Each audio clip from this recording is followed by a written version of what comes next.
Sepak bola itu kejam. Satu hari kamu adalah pahlawan, dipuja bak dewa di tanah Pasundan, menjadi tembok yang tak tertembus bagi jutaan bobotoh. Namun, di hari berikutnya, kamu bisa saja menjadi orang asing yang tersesat, berjuang di papan tengah, bahkan menjadi biang kerok bagi kekalahan tim barumu, melawan tim yang dulu membesarkan namamu.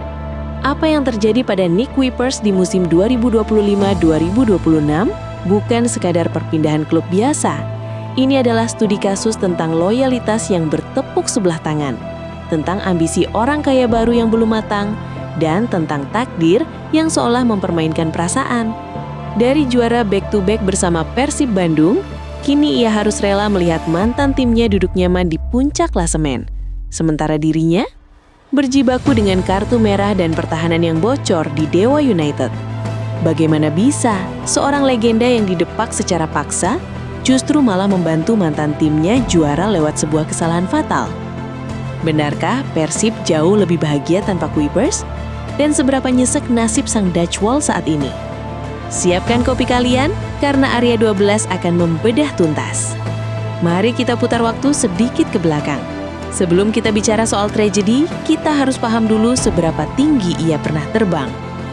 Nick Anna Maria François Kuipers, nama yang panjang untuk seorang bek yang lugas. Sejak mendarat di Bandung pada Agustus 2019, pria Maastricht ini bukan sekadar pemain asing. Dia adalah standar. Dia adalah benchmark bagi bek modern di Liga 1. Postur 193 cm, disiplin Eropa, dan hati yang sepertinya sudah tertinggal di Parus Van Java. 6 tahun, 141 pertandingan, 2 gelar juara Liga 1 berturut-turut. Kuipers bukan cuma pelengkap, dia adalah fondasi. Di saat bek lain datang dan pergi, Kuipers tetap di sana. Menjadi mentor bagi pemain muda, menjadi tembok bagi kiper. Bobotoh mencintainya, dia mencintai Bandung.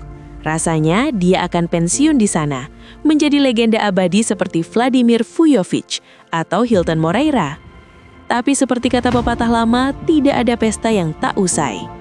Musim 2024-2025 menjadi akhir dari segalanya. Bukan karena dia ingin pergi, tapi karena dia harus pergi. Pernahkah kalian merasa diputuskan pacar saat kalian sedang sayang-sayangnya? Itulah yang dirasakan Kuipers. Manajemen Persib di bawah komando strategi regenerasi Boyan Hodak mengambil langkah dingin. Mereka tidak menyodorkan kontrak baru. Alasan taktis? Mungkin. Usia yang menginjak 33 tahun? Bisa jadi. Tapi cara perpisahannya menyisakan luka. Ingat kata-kata Kuipers saat itu? Sebuah kalimat yang menyiratkan betapa dia sebenarnya tidak ingin angkat kaki. Kalimat itu tajam, menusuk. Dia tidak mengejar uang. Dia tidak meminta kembali ke Belanda. Dia hanya ingin bertahan, tapi sepak bola industri tidak mengenal perasaan. Persib butuh darah muda, butuh penyegaran. Dan Kuipers, sang legenda, menjadi korban dari ruthless-nya revolusi skuad.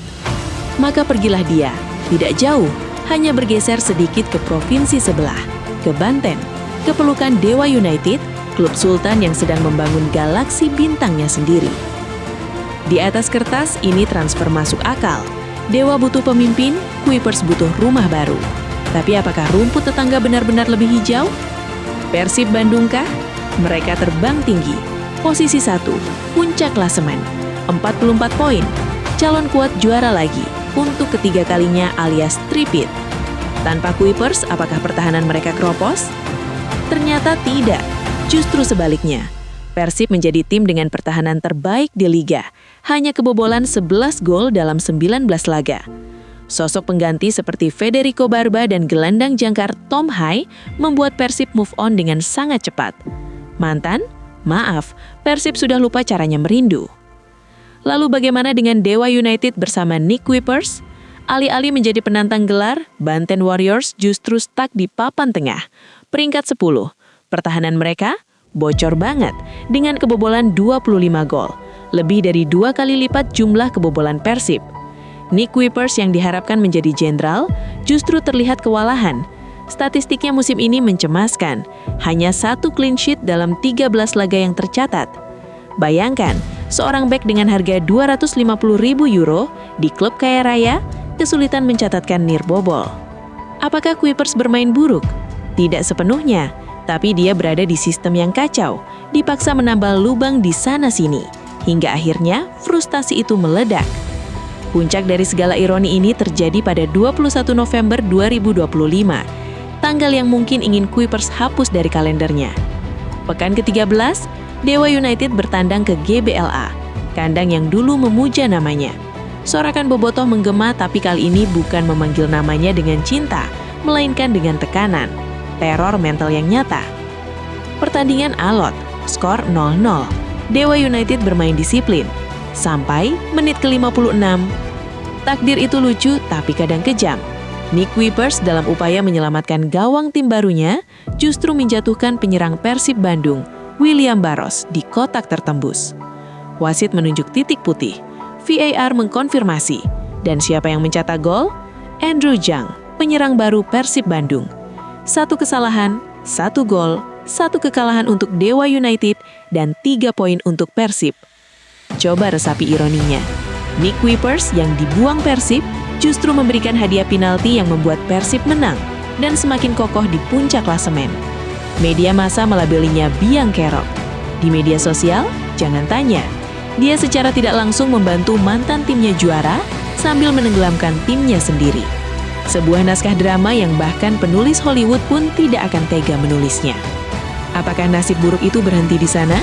Sayangnya tidak. Baru saja kemarin, 1 Februari 2026, saat melawan Persebaya di Gelora Bung Tomo. Tekanan untuk mengangkat performa tim sepertinya membebani pundak tua Kuipers. Hasilnya, kartu merah. Dewa United harus bermain dengan 10 orang. Meski timnya berhasil menahan imbang 1-1 secara heroik, tapi fakta bahwa Kuipers harus mandi lebih cepat adalah simbol dari musim yang berat baginya. Total 4 kartu kuning dan 1 kartu merah di musim ini. Ini bukan statistik seorang leader yang tenang. Ini adalah statistik seorang pemain yang berada di bawah tekanan konstan, yang harus melakukan foul putus asa karena sistem pertahanan timnya tidak bekerja. Di Persib, dia dilindungi sistem yang solid. Di Dewa, dia terekspos. Usia 33 tahun tidak bisa bohong. Kecepatan pemulihan berkurang, dan ketika cover dari gelandang minim, bek tengah adalah yang paling menderita. Jadi apa yang bisa kita pelajari dari kisah Nick Kuipers ini? Pertama, manajemen Persib Bandung suka atau tidak suka melakukan perjudian yang jenius. Mereka tahu kapan harus melepas legenda. Mereka kejam tapi benar. Mengganti Kuipers dengan darah muda seperti Federico Barba terbukti membuat Maung Bandung lebih buas dan lebih sulit ditembus. Kedua, rumput tetangga memang tak selalu hijau meski dipupuk dengan uang yang lebih banyak. Dewa United punya uang, punya fasilitas, tapi mereka belum punya jiwa kolektif sekuat Persib. Dan Kuipers sendirian tidak bisa membeli jiwa itu. Nick Kuipers akan selalu menjadi legenda Persib. 2 trofi itu abadi, tapi sepak bola hari ini adalah tentang apa yang bisa kau berikan padaku hari ini. Hari ini nasib berkata lain, Persib berpesta pora, Dewa United merana, dan Nick Kuipers terjebak di pusaran nasib, menyadari bahwa meninggalkan rumah kadang memiliki harga yang sangat mahal. Bagaimana menurut kalian football lovers? Apakah Nick Kuipers harusnya bertahan dan pensiun di Persib walau jadi cadangan? Atau keputusannya pindah adalah bukti dia petarung sejati meski hasilnya pahit? Tulis komentar kalian di bawah. Jangan lupa like, subscribe, dan nyalakan loncengnya. Saya Arya 12, pamit undur diri. Sampai jumpa di kisah sepak bola selanjutnya.